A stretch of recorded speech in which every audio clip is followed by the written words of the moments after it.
Wow. Hi guys. It's been a while. Uh, why did this fucking take so long anyway? Last year you said you would update like in not at, like definitely not 3 months. Blah blah. Well, shit happened. I got sick. Whatever. Let's continue. So I'm gonna reread this since it's been like what 5 months. Standing at the windowsill of the presidential office located on the very top of the Nozomi Group Company's headquarters, Nodoso Genichi lit a cigarette. The Nozomi Group, a large enterprise with numerous subsidiaries, which carried out its business with ministerial authority from the government. Its subsidiaries had started up businesses in a variety of fields, from the sale of clothing and groceries to trading in the capacity of a distributor of imports, and they had accomplished measurable achievements. Norose, who stood at the top of the group and reigned over it, gazed down at the view he could see from his personal castle. His consciousness, however, was not turned towards the scenery. While wearing a mocking smile on his mouth, he tapped the floor irritatedly with his toes countless ま times. ったく老人たちの相手は面倒ですよ。そう思いませんか。彼らは臆病すぎる。だからこそここまでのし上がってきたとも言えるのでしょうが、利用するにもこうあれこれと横槍を入れられてはいい加減うんざりしてきますよ。現実は悲しいかな。300人委員会の影響力というものを侮ることはできません。ただいずれ近いうちにそのシステムを崩壊する。世界の支配構造は組み替えられる。楽しみですか。私もですよ。ここまで随分時間がかかってしまいました。プロジェクトノア、立ち上げからすでに5年余り。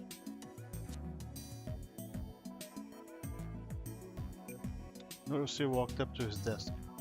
The top of his solid-looking desk, carved from natural oak, had little of the decorative about it. Whoa, I cannot fucking read yet again. Had little of the decorative about it and was burdened only with office-like items. Except there was one thing that gave off a different color from the others, and it had tumbled carelessly toward the edge. Norose picked up that green, bizarrely designed mascot character. He gave it a bored glance and tossed it in the wastebasket. His narrowed eyes swung towards the room's dim interior.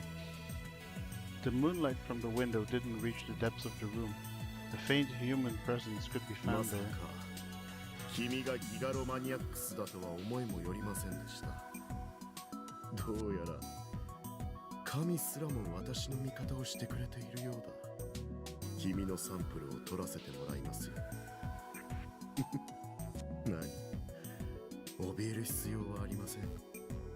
私は元医師でしてね。インフォームのコンセントはきちんとしなければ気が済まないたちなのです。そもそもノア2のハードウェアはすでに完成しています。あと必要なのはソフトウェアの方でした。そのために君たちギガロマニアックスのサンプルが多く必要なのです。正確に言うならば NA シナプスに関するコードサンプル、脳の働きに指令を出す役割を果たしている部位のコードサンプルですよ。コードサンプルには個人差があります。持っている能力が高いギガロマニアックスは NA シナプスもより活性化し、脳のより広い範囲にわたって効果を及ぼします。人間の脳は全体の10分の1しか使われていません。しかしギガロマニアックスは違う。残りの10分の9の部位も使っていることが分かっています。ギガロマニアックスの頭の中というのは実に興味深い。そのサンプルがノア2にとっていわば CPU の役割を果たすわけです。サンプルが多ければ多いほどノア2の能力は本物のギガロマニアックスに近づき、やがて超えるでしょう。納得してもらえましたか？結構。Noticing nodded in satisfaction, and blowing out smoke, returned his gaze to the scenery beyond the window. Viewed up close, Shibuya's nightscape was vulgarity itself, and brought Norose nothing but unpleasant feelings.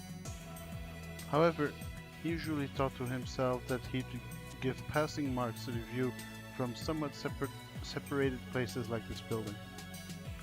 But then, this nightscape would soon become something one could never see again, as a result of the final experiment performed in this Project Noah. 世界が生まれ変わる日も近い。The fuck? Yeah, I mean, we knew that was what he threw away. Lunch break. I always skipped lunch because I didn't want to eat by myself in the classroom. I had no one to eat together with. Lately, Remy had been inviting me to eat with her, but as you might well imagine, I became embarrassed and ended up refusing. Which was why, when we reached lunch break, I left the classroom and retreated to a place where I could find peace. At times it was the library, and at times it was the courtyard. But after the previously mentioned disturbance, everyone in the school had come to recognize my face, and I couldn't calm down no matter where I went. Gazes stabbing into me without mercy, sneers and insults thrown my way. Today, too, I walked around school, but it had the opposite effect of exposing me to even more disparagement. And when I thought I had no other option but to flee to the bathroom, I spotted Nanami from behind in the passage leading to the freshman building. She appeared to be walking to her classroom alone. Come to think of it, I hadn't spoken to Nanami once since that incident.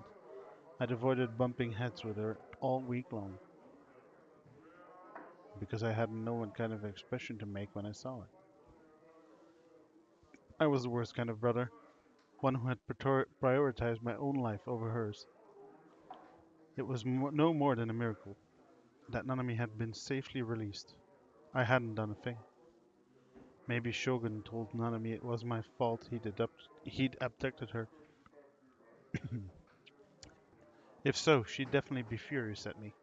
She'd disdain me, and maybe she wouldn't listen to me. That was why I didn't have the courage to go see her. But now that I'd spied her like this, of all times, I started to get worried. He hadn't done anything unthinkable to her, had he? He hadn't hurt her in some way, had he? She wasn't psychologically wounded, was she? For a second, memories of that hand revived at the back of my mind. But I shook my head to rid myself of them. That severed hand, and the bracelet it wore, and the cell phone it held, all of them had been delusions. Realistic delusions. Because the hand was no longer in my fridge, it seemed more than natural to think that, rather than having vanished, it hadn't been there from the start. Nanami being alive and well like this served as proof that. At some point I started running. I chased after Nanami. My form grew larger as I approached. Nanami still hadn't noticed me. While she walked along, she used the fingertips of her right hand to toy with the ends of her hair, twirling it. As I dashed up, I started to cry out to her. My sister's right sleeve slipped down a little as she twisted her hair. Sensing something was wrong, I gulped down my voice. I halted. Oh my god. Dude, they fucking stitched the hand back on? What? I'd seen it. It was a very a minute sense of wrongness. One that truly didn't matter at all, but White. Wound around. I cannot fucking talk. Wound around, not wound around. Fuck me. I'll never be a true American. Inconspicuous. A bandage on her right hand. Her wrist. Yeah, seems kind of fucked up. Oh man, we actually reached chapter 8. It's fucking amazing. So yeah, you know that means that was a pretty fucking short episode, but we'll be back more. I'm recording at least like 2 hours of this shit today. So yeah, see you next episode.